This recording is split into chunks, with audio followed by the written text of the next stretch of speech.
When I was in my late 20s, very late 20s, up until the age of 30, I lived in Los Angeles. And I fucking hated Los Angeles. As far as I'm concerned, Los Angeles is the loneliest city on this earth. I find it just such a sad city and so lonely. I mean, you have no idea. What was it, 3-4 years that I lived there, they were the worst of my life in many respects. I made money, and I was actually a success as a writer there, but I fucking hated it with a passion. See, it was this loneliness that knew no bounds when I was living in Los Angeles. Oh yeah, and because I felt so lonely, I would latch on to people. I would latch on to almost any passing stranger, as if this passing stranger would save me from this fate, this fate of loneliness. And insofar as women were concerned, Jesus, it was a fucking disaster. The period of time that I lived in Los Angeles, any girl that I met, I would latch on to her as if I were a drowning man.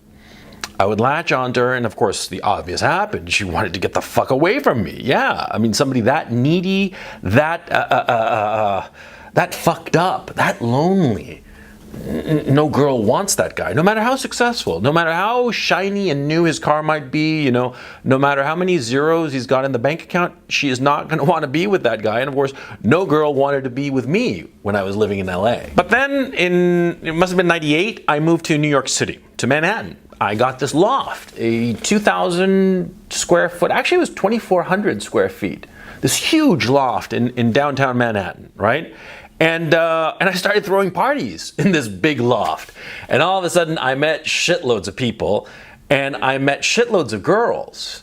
And I got with those girls. Oh yeah, I was very successful with those girls. And the apartment played a huge role in it, yeah? Because it became sort of like a party central. And that period of my life when I was living in New York, I didn't do shit. I didn't accomplish shit. Insofar as my career is concerned, that's why my career tanked. But insofar as loneliness, well, that went away. I'll tell you that right now. It went away, but actually it didn't go away. It didn't go away at all. Oh no. See, because what happened was that when I was living in New York City, I met a lot of girls, and I met a lot of guys who knew a lot of girls, or who could position me with a lot of just incredible trim. I wound up just like dating models and shit. I mean, just really high-flying women in New York City, right? Amazing women, I mean, incredibly gorgeous, but a lot of them incredibly accomplished, right? And I met them, and I dated them, and I screwed them, and I had a good time with them, sure.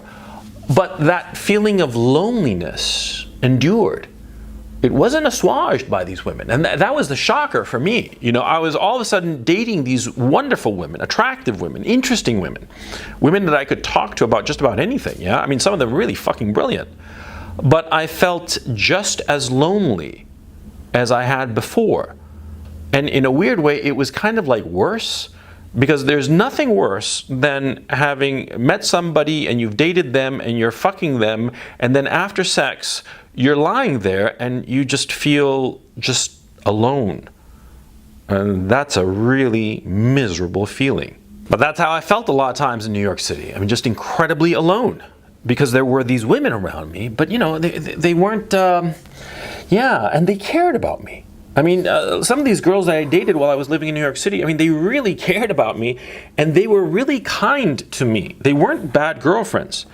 On the contrary, they were wonderful women that any guy would be proud to be dating, but they did not assuage my feelings of loneliness. Yeah? And that was a fucking clue. Because, see, like most people, I'd grown up with this notion that if I found the right girl, if I found just the right woman, I would no longer feel alone. I wouldn't feel lonely. I would feel complete. It was this vision, this myth that I'd been told, that I'd been taught, and it was a myth that I believed. And we see it all the time. We see it in all these movies about the manic pixie dream girl. You know that story. Yeah, she's the kind of girl who's like petite and beautiful and always smiling and always high energy, and she's just gonna come into your life and magically fix it, right? Magically fix it as if she were a manic pixie dream girl, and spreading her little, sprinkling her little manic pixie dust on you to make you happy, right? She's in every fucking Cameron Crowe movie ever made, right? But see, that girl, it's not just that she doesn't exist, because she doesn't.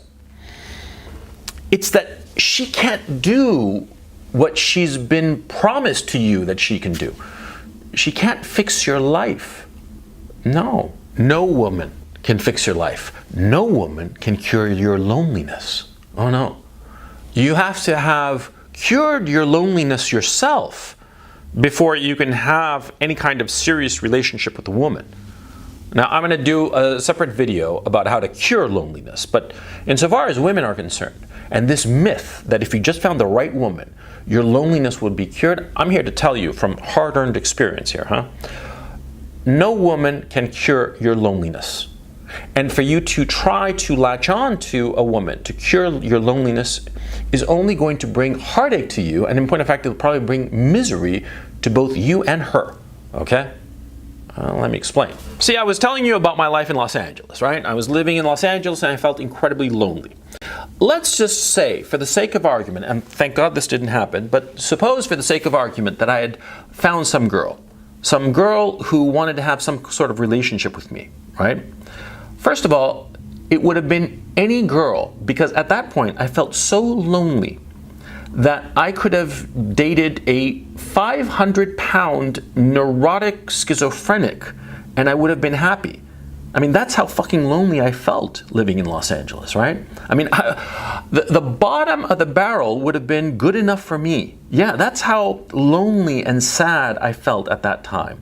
I felt so lonely, so just heartbroken, that had a girl sort of like accepted my bumbling and awkward advances and my fucked upness, because the fact of the matter is I was fucked up because of a whole host of reasons that had sort of like accumulated in that period of my life. But suppose that some girl had sort of like taken me on, as it were, right? I would have gone with any girl, no matter how poorly she fit with me. I would have married such a girl, no matter how incompatible we would have been. And that would have spelled doom now, wouldn't it? Oh yeah. Yeah, because you see, you can't just simply have a relationship with whomever is passing by. No, you have to have a relationship, especially a serious relationship, especially a relationship that could potentially lead to children, with a woman who is actually compatible with you. Compatible not merely in personality, but more importantly, in life goals. But when you are lonely, and you are under this myth that a woman will save you from this loneliness, you don't pay attention to those things. You don't pay attention to the important things insofar as having a woman in your life. You pay attention to the fact that you have a woman and you're not so lonely, or at least you start to think to yourself that you're not so lonely. My experience in New York, where I was dating lots of girls and I still felt lonely, well, that clued me in that a woman cannot save you from loneliness. But when I was living in Los Angeles, I didn't know this.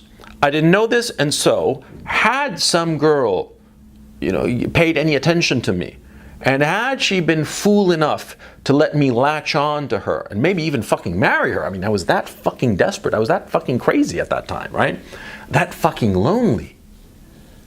Had I married such a woman, it would have been a fucking disaster.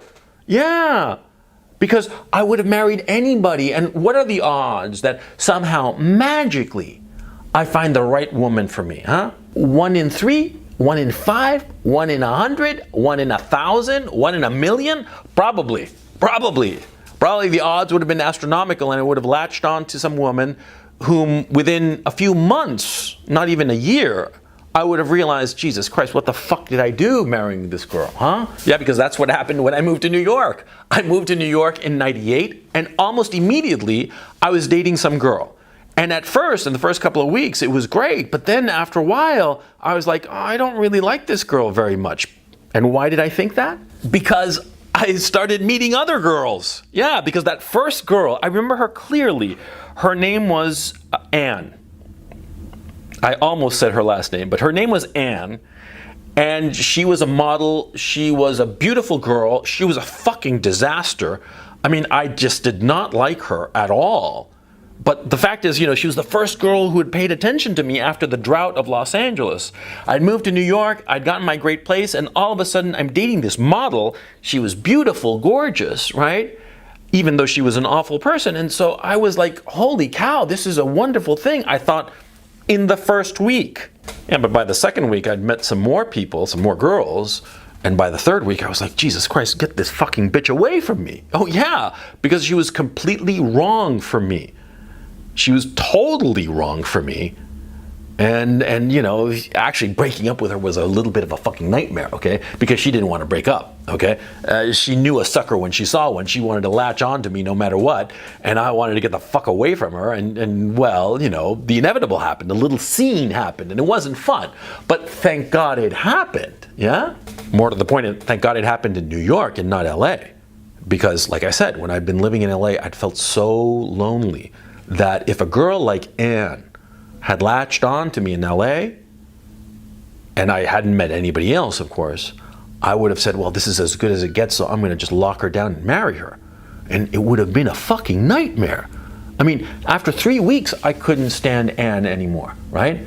And don't get me wrong, she was, apart from being gorgeous, but she had a lot of qualities. I mean, now retrospectively, I don't know, 20 odd years after the fact, I look back on that relationship and I realized that she had a lot of qualities going for her, right? She had a lot of things, and she was no dummy, but just in terms of personality, in terms of vibe between us, it would not have worked, okay?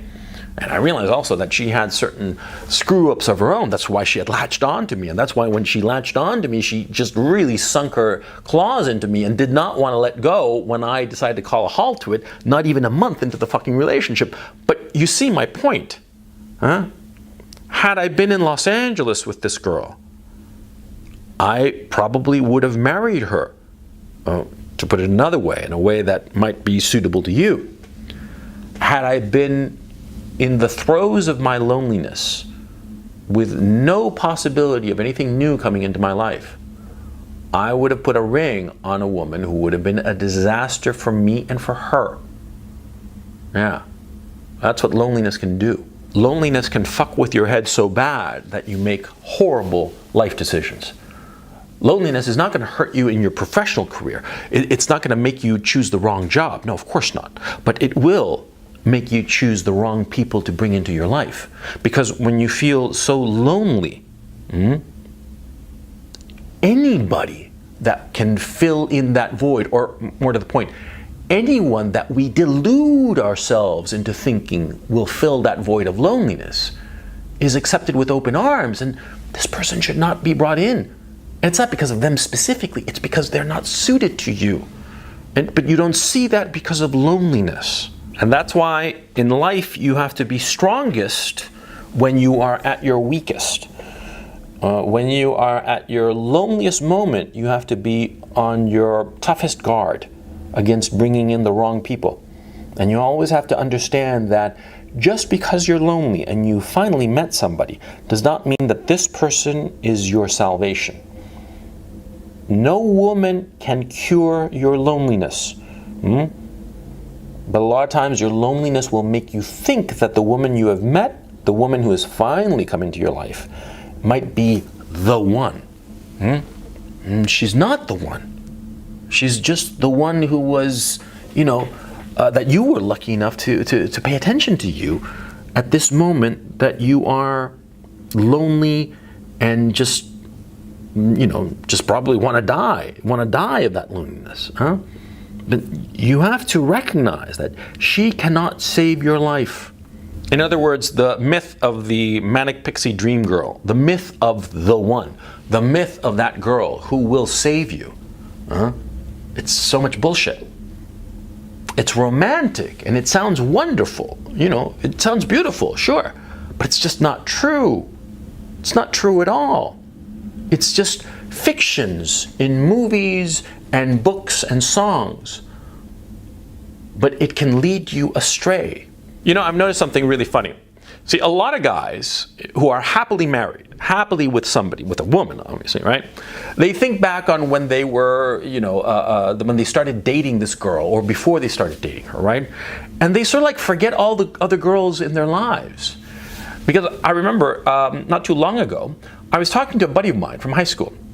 And he was talking, he loves his wife very much, and he's very happy with his wife, and they have a bunch of children and all the rest of it. And he was saying that, he had such a wonderful marriage, and that his life was just created because of his marriage, and that there was no other woman in his life. He told me this privately. We were having coffee, and I remember quite clearly when he started dating his now wife. And I told him, well, don't you remember this girl?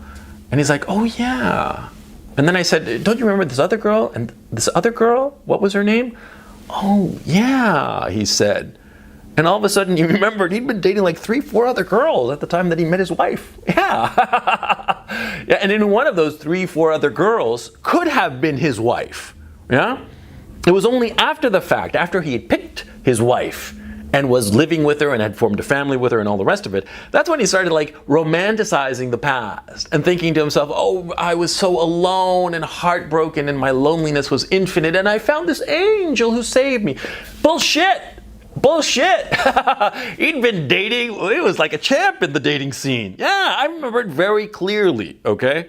Okay, because I was fucking there, I saw it. This was back in Chile, okay?